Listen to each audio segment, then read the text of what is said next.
Hey everyone, it's time to get ready for your functions big quiz. Today we're going to go through the practice functions quiz. Now this first question says, what is the range of the graphed relation? So quick vocabulary reminder, range are just your y values. And when we're talking about a relation is just ordered pairs. All right. So on our graph, we have ordered pairs. So the easiest way to figure out the range, the y values, is just to write out your ordered pairs. So I'm going to start out with this ordered pair. I'm going to go left to right. And this ordered pair, I have to go left 1, 2, 3, and then down 2. So that ordered pair is -3, -2. And since I did it, I'm going to put a check mark there so I make sure I get them all. My next ordered pair, this one, I just have to go left 2. So left 2 is -2 and then up 0. This one I don't have to go left or right, I just go up 1. So I go over 0, up +1. My next one here, I have to go right 2 and down 1. So that's going to give me a +2, -1. And then my last one here, I'm going right 4 and up 3. So it's +4, +3. Now this again is asking for the range. It's asking for the y values. So my ordered pairs are always written x, y. So the y values are going to be my second value. So when I look at them, typically you're going to find them written smallest to largest. So we're going to go ahead and just write this to the side. My smallest one appears to be -2, then -1, then 0, 1, and 3. The answers are all pretty similar. A starts with -3 as the lowest. That's not one of our range values, so that's not it. B appears to be correct, -2, -1, 0, 1, and 3. C is not correct. It goes all the way up to 4. We don't have a 4 in our range. And D appears to have an extra range value that we don't have. -2, -1, 0, 1, 2, and 3. And we don't have a 2 there. So our answer for question 1 is going to be B. Those are our range values or our y values for that relation, that set of ordered pairs. All right, number 2. The vertical line test is a quick way to check if a graph is a function. If a vertical line can be drawn which touches the graph at more than one point, then the graph is not a function. Use the vertical line test to determine which of the following graphs represents a function. So we want to know which of the graphs is a function. And you've talked about the vertical line test in class, so you should know that. Again, we move that vertical line, or some people call it a pencil test, move that vertical line or pencil over a graph, and it can only touch one point at a time. So graph A here, or graph 1, I guess. Move our vertical line across the graph, but when we get to that line, that is a vertical line. This is not going to be a function. That is touching too many points at once there. So number 1 is not a function. That also means we can go ahead and eliminate answer choice A because it's saying that number 1 is a function. Number 2, I'm moving my vertical line across the graph and it only touches one point at a time. This is a function. So it's going to have a 2 in our answer. So it's not going to be answer choice D of 4 only because we know answer choice 2 is a function. Graph 3, we move this vertical line across the graph, but right here it is touching 2 points at once. Since it touches 2 points at one time, that is not a function. So we know it's not number 3, which is B. So right now, the only answer choice I have left is answer choice C, which is 2 and 4. So let's check answer choice 4. Graph 4, we're going to move our vertical line across the graph, and this one is a function. That vertical line is only touching one point at a time, so our answer choice is going to be answer choice C.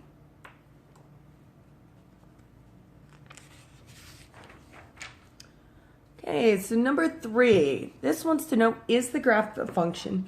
And it wants us to explain why or why not. So there's two parts to this. Just like the last question, we're going to use our vertical line test. We're going to move this vertical line across the graph, and if it touches just one point at a time, it is a function. So right now it's touching 1, touching 1, touching 1, 1, 1. This is a function. So yes, this graph is a function. And our reasoning for this, we're going to explain it based on the test we just used. We can say it passes the vertical line test. And our abbreviation for vertical line test is just VLT. So it passes the vertical line test. All right, number 4 wants to know what is the range. So again, range or y values of f of x equals 3x plus 2. And remember, f of x equals, oops, this pen is not working. Okay, f of x equals, that really just means y equals. They're the same thing. So it's a weird notation to look at, but it doesn't mean anything different than what you've normally been talking about. And it tells us our domain, so our x values, are -2, -1, and 2. So what we have here is just a problem that we're going to do 3 different times. So we're going to take this equation, this 3 times x plus 2, and we've been given 3 different domain values that we need to substitute in. We need to plug in here and see what the resulting range or y values are going to be. So we have a domain of -2, we have a domain of -1, and we have a domain of 2. So each one of these gets done separately, and then we are going to follow our order of operations in order to simplify. So based on the order of operations, we have multiplication and we have addition. So we're going to do our multiplication first. 3 times -2 will give us -6. And then we just add them together. -6 plus 2 gives us -4. Now that's all for that one. Now let's look at our domain value of -1. 3 times -1 is -3. -3 plus 2 is -1. And our very last one with our domain value of 2. 3 times 2 is 6. 6 plus 2 is going to give us 8. So again, typically they're listed smallest to largest. These numbers here that we just got, these are all our range values or our y values. So let's write out our answer. Our range, we are going to write it in set notation. We have -4, -1, and 8. Oops. So that's going to match answer choice B here. -4, -1, and 8. So the answer to question 4 is going to be B.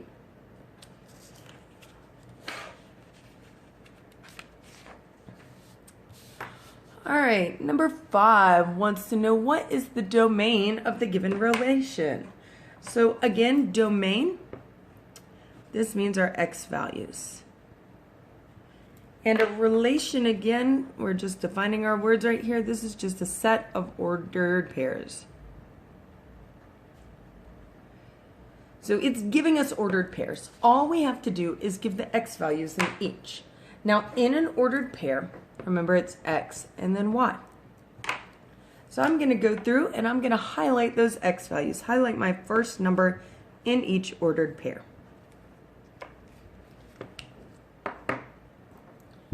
Okay, so here I have 2, I have 3, I have 2, and I have 1. Now remember, if you have the same number repeated, you will only write it the one time. So the fact is we have 2 2s, we don't need 2. And then we write them in order from smallest to largest. So our domain in set notation is just 1, 2, and 3. And that's going to give us answer choice B for question number 5. All right, question 6. Which letter, when graphed on the coordinate plane or when drawn on the coordinate plane, could represent a function? So remember, coordinate plane, that is just your normal graph. If you're graphing, your ordered pairs, you're graphing on a coordinate plane. and we want to know which one could represent a function. And remember, in a function, it's going to pass the vertical line test. Oops. So if I move my vertical line across the graph, I want to see which could be a function. Now, if I look at answer choice A, that's definitely not a function. It's crossing that B multiple times right here, so it's not answer choice A. Answer choice D goes right through that T. That's also not a function. And Q, that's not going to be a function. Now, this one's a little weird. Based on this font, that U does not appear to be a function. That is vertical. So when we look at that one, none of these really appear to be a function. It all depends on how you draw. If you draw your U more like that, then that would be a function. You just can't have those straight sides on it. So we could go through and look at other letters that might be functions as well. If we went through our alphabet, A, B, C, D, G.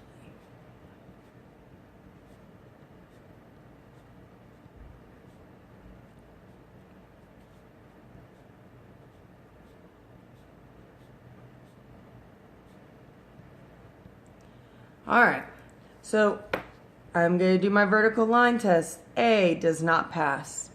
B does not pass. C, it's touching those 2 points. It is not. D, E, F, none of those are functions. G is not either. It's touching more than once. H, it's got vertical lines for the side, and I has a vertical line right down the middle. J, we've got lines above each other. Same for K. L's made up of a vertical line.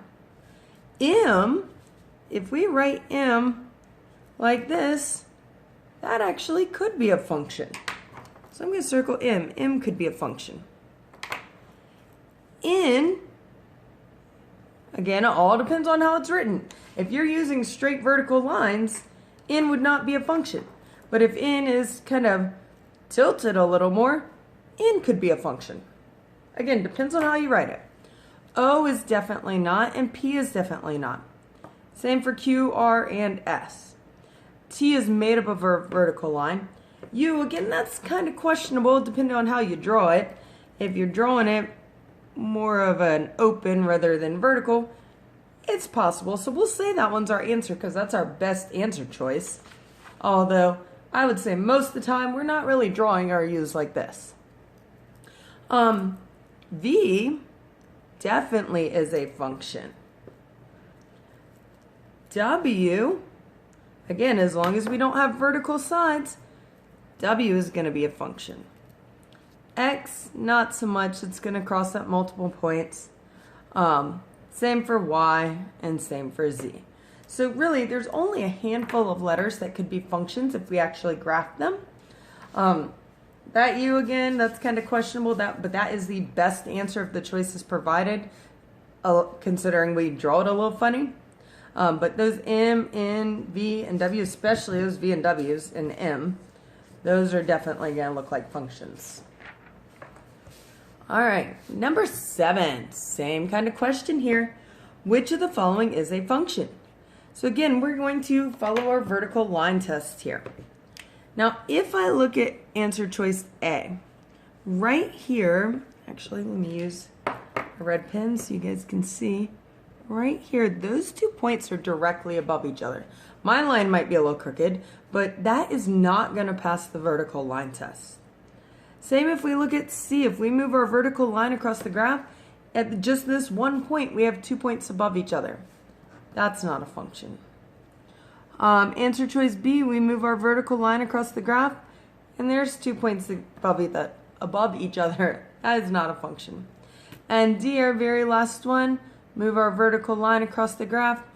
D is going to be a function. That's actually called a quadratic function. That shape that we're seeing on that graph is called a parabola.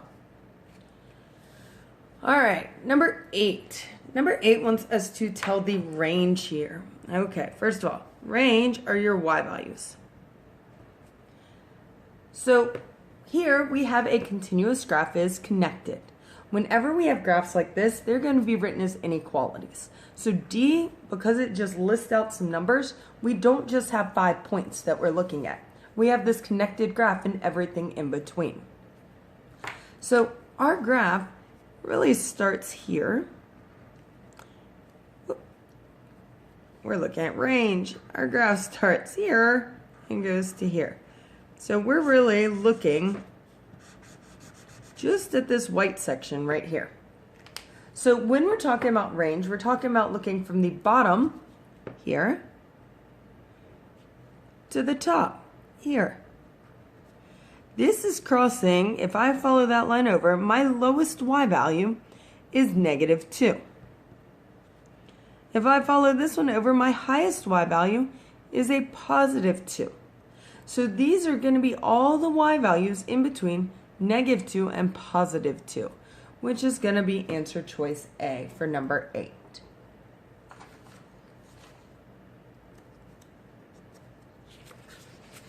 Oops. All right, number 9 wants to know which of these sets of points could describe a function. Now remember, in a function, your x values don't repeat.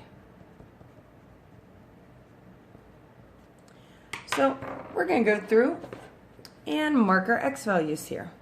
So in my answer choice A, my x values are 4, -1, -2, and 4. And again, in an ordered pair, it's always x, y. This one, I'm seeing that my x value of 2 repeats with 2 different y values. That means that that is not going to be a function.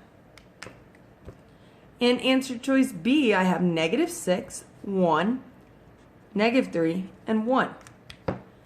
I have 2 x values of 1. This one's with 7, this is with -9.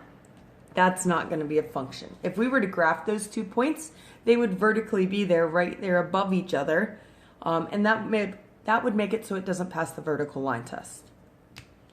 All right, answer choice C. I have 5, 4, 6, and 4. Again, I've got 2 of the same x values. I have 2 4s. This one's with -2. This one's with -5. That is not a function. And answer choice D here, I have 3, -6, 2, and 1. 3, -6, 2, and 1. None of those x values repeat. D is going to be a function. All right, number 10. A function is defined by this equation. So that's our equation. It says if the domain, again, domain, these are your x values. Your x values are somewhere between 2 and 4. We're being asked to find the minimum value in the range. Minimum means smallest. And range are your y values. Now, because this is an inequality, this includes numbers like 1.5, 3.27. But really, if we're just looking for the lowest value for your y's, let's start with these two ends. Let's plug in 2 and 4 and see how that changes this. So 8x minus 3, we're going to do this 2 times to start with. 8x minus 3. So I'm going to plug in 2 and I'm going to plug in 4. And I want to see which one of these is going to give me a smaller value. It's probably not going to be one of the numbers in between because here we're just looking, we have from 2 to 4. If we're looking for the absolute smallest value that we get for your y, it's going to come from one of those ends on that segment. So our first one, 8 times 2 minus 3, we have to multiply before we subtract. So 8 times 2 is 16. 16 minus 3 is going to be 13. Our second one, we're going to have to multiply before we subtract. So 8 times 4 is 32. 32 minus 3 is going to give us 29. So this one again is asking for the smallest y value. 13 is going to be our smallest y value. All right, number 11, a meteorologist drew this graph to show the changes in relative humidity during a 24-hour period in New York City. all that information is really unnecessary information that you don't need to know. But we're being asked to find the range. So range, these are your y values. Now, I can automatically eliminate two of my answer choices. I can eliminate answer choice B and D because both of them are talking about x values instead. And we know that range is just going to be our y values. Now, if I look at my graph, if I had my little tool, I'd fold that, and I would see that this is the lowest my graph goes to, and this is the highest. So this graph is really going from 30 to 80. Again, range, y values. And answer choice C shows that graph going from 30 to 80. That is our range. All right, number 12 here. Given this function, y equals 4x squared plus 3x minus 1, and the domain of -1, 0, and 2, what is the specified range? So here, again, range are your y values.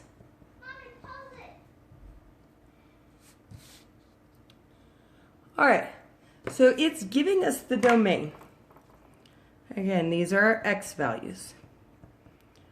These are all three x values here. It wants us to take our function, and our function here is 4x squared plus 3x minus 1.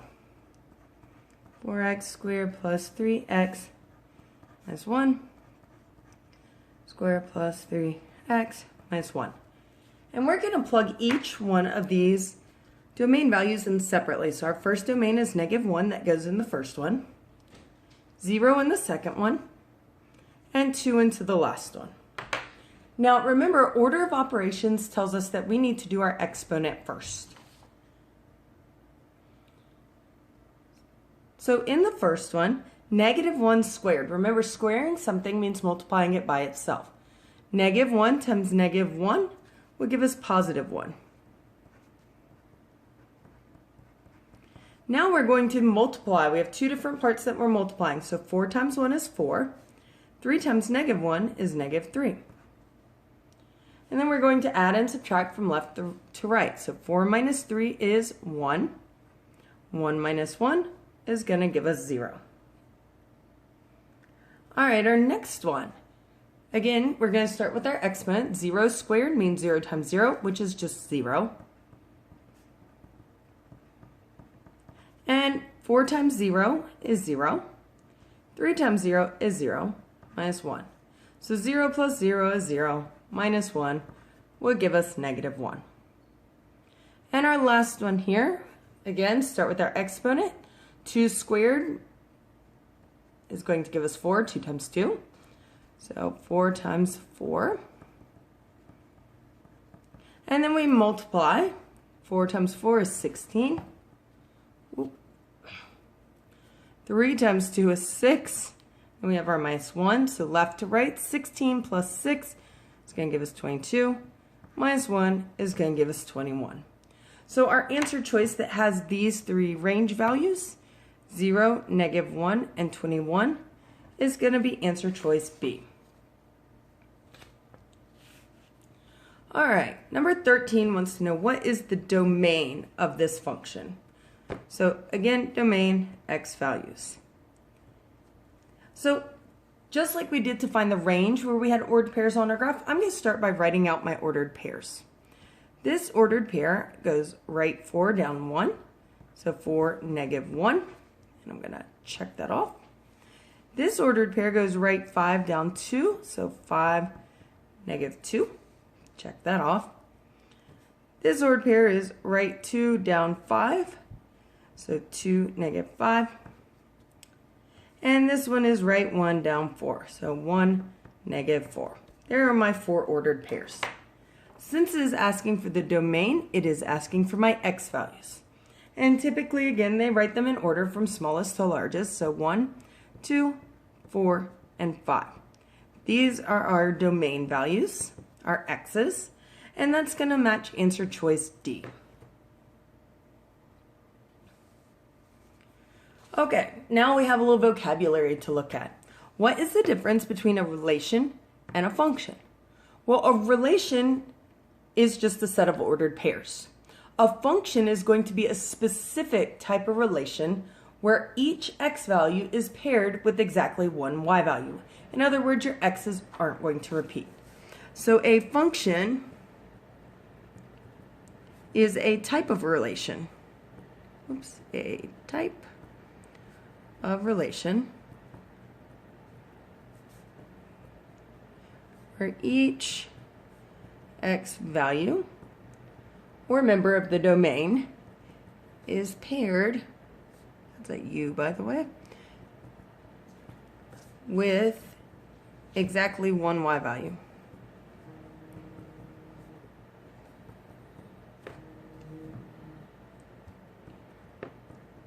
And remember, the y values are members of the range. So I'm going to make another note here. X values don't repeat in a function. Now, they could repeat in a normal relation because, again, that's just a set of ordered pairs. But specifically in a function, your x values will not repeat. All right, our next problem is problem 15. It wants us to state the domain. Again, domain x values. Because we have this continuous graph here, it's not discrete. Remember, discrete is dots, continuous is connected. We know we're going to have some kind of inequality, so D is not going to be our answer choice. You'd see something like that if you had dots for your graph, if it were discrete. Now, for our x values, we're looking left to right here. So we want to know where it starts, looking at these numbers on the x-axis, and where it ends. So this graph is starting right here, and that's at -4 for the x. And it goes all the way over here till we get to x is 5. This is going from -4 to 5, which is going to be answer choice B. And again, if you have that tool that we made in class, that would be something good to use whenever you're looking at domain and range. And speaking of, here's a question about domain and range again. This accompanying graph illustrates the presence of a certain strain of bacteria at various pH levels. Again, don't have to understand any of that. We just have to be able to look at our graph, and it says what is the range. And again, range is y values. So we're looking from bottom to top on the graph. So right here, that's where our lowest point's hitting, all the way up to the top. Now this lowest point appears to be between 0 and 10, and this highest point appears to be at 70.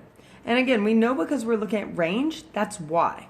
So answer choice B and A here are both talking about x. X is domain, we're not looking at that. So out of our y choices, this is starting above 0. It's not starting at 0. It's starting here at 5 between 0 and 10. So our answer for number 16 is going to be D.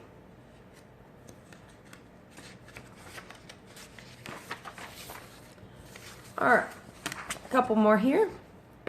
This one wants to know for number 17, what is the range? So y values. When our domain is this, and again, domain, these are your x values. So we're going to take these 3 x values and we're going to substitute it into that equation in order to figure out what our y values are. So I'm going to write this 3 times because we have 1, 2, 3 x values. So 1/2 times x squared plus 4. 1/2 times x squared plus 4. And one more, 1/2 times x squared plus 4. And the 3 x values that we're plugging in are -2, 0, and 4. Again, in this kind of problem, we're going to follow our order of operations, so we have to deal with our exponent first. What's in parentheses here is the only thing being raised to that exponent. So this is -2 squared. -2 squared means -2 times -2, which is 4. Now, when you're multiplying by half, that's actually pretty easy. Half of 4 is just 2. And 2 plus 4 will give me 6.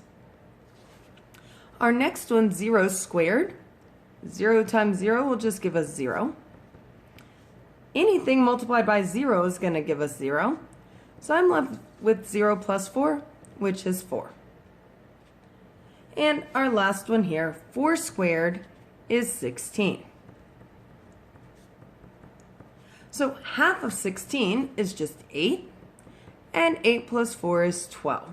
So we're looking for an answer choice with the range values of 6, 4, and 12. Again, they'll probably be in order from smallest to largest, but that's going to match with answer choice C. Okay, 4, 6, and 12. Okay, number 18 wants to know the range. So again, y values. When we have these x values, the domain. So we're going to substitute each of those in for x squared. All right, so we're going to take x squared plus 3. And we're going to have that written 3 times here, x squared plus 3, and x squared plus 3.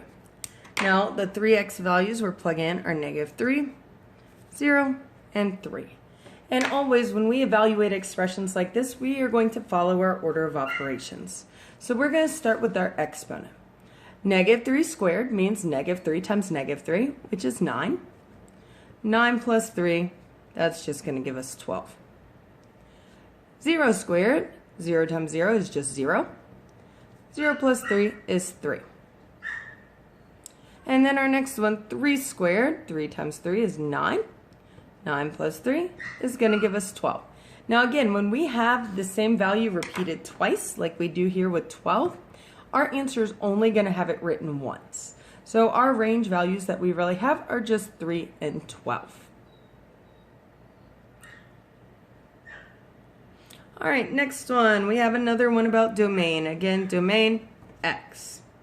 So we need to look at this graph, and x means we're looking from left to right. And first of all, domain is x, so we can automatically eliminate answer choice A and D because they are both referring to y, which we know is the range. Now, there's no arrows on here, so it starts and stops. It's starting at 0, and it goes all the way here till 5. So our x is between 0 and 5. That's going to be answer choice B. All right, last problem, problem number 20. It's asking us, this is function notation. Remember, f of x equals, that's the same as y equals. This 2 took the place of x. So all it really wants us to do is take 2 and substitute it in for x, just like we've been doing for all those other problems when we've been finding our range. So 2 goes here and here. So we're going to follow our order of operations. 2 squared, 4. And then we have addition, multiplication, and subtraction. So our next step is going to be we multiply 4 times 2. It's going to give us 8. And then left to right, adding and subtracting. 4 plus 8 is 12. 12 minus 12 will give us